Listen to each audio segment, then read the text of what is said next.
izina rya Yesu Kristo. All you guys are excited to see what the Lord is going to do. Nizere ko buri wese hano yiteguye kubona icyo Imana igiye gukora. Hallelujah!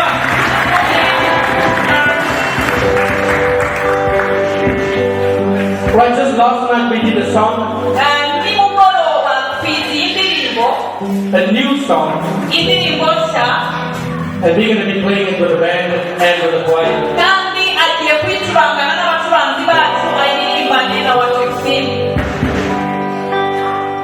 Right, goes like this. Yavuga gutya, May the Spirit of the Lord in. Can I get wahumeka that one w'Imana mic? kuri, Sound mic. umwongere ijwi kuri mikrofone. May the Spirit of the Lord in.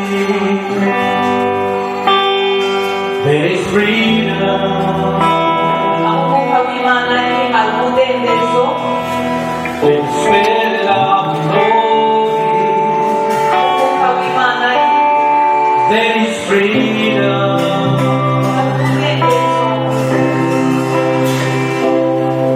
When the Spirit of the Lord is, there is freedom.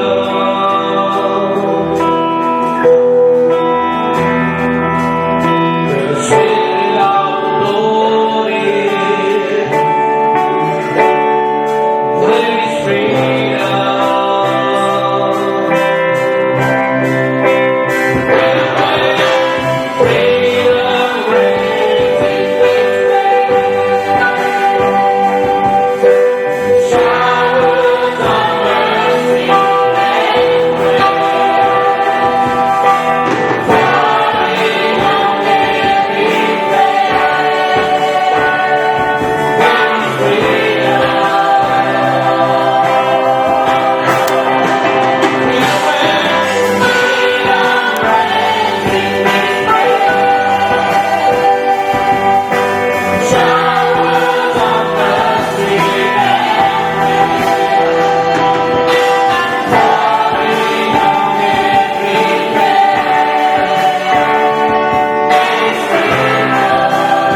neza ko hano hantu hari Imana. I know that God is present in this place. Ndabizi neza ko ubuzima bwawe bugiye kongera kubikora bishyashya. I know that your life is going to be changed.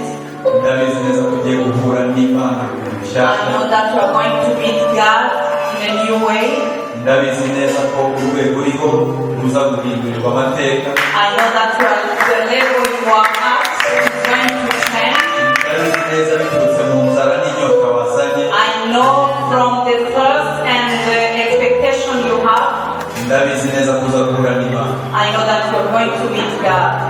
Nababwiye ngo igitangaza I told you that the miracle gihora kigendagenda gishaka ugomba kugisingira. is always waiting for someone to touch it. Igitangaza A miracle gihora kigendagenda mu kirere gishaka umuntu ugomba kugisingira. is always moving around looking for someone who is going to touch it.